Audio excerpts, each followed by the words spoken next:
Hi guys, I'm here at Pampanga. Samahan niyo akong tikman ang one of the best dishes ng Mila's Tokwat Baboy.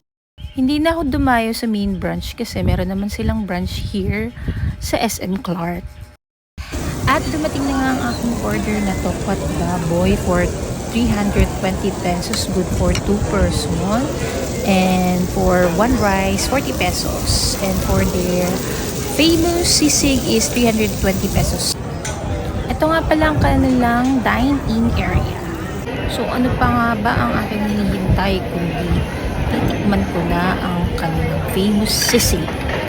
At tinikman ko na nga yung sisig without rice para mas manamnam ko yung lasa at makompare yung difference between original and the usual na kinakain nating sisig na may mayo and egg.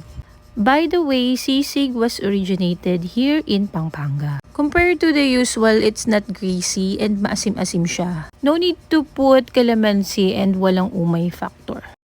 Next ko na nga tinikman itong Tokwat Baboy nila. Ito rin yung pinaka-famous and bestseller nila pagdating sa ulam and kaya siya Mila's Tokwat Baboy.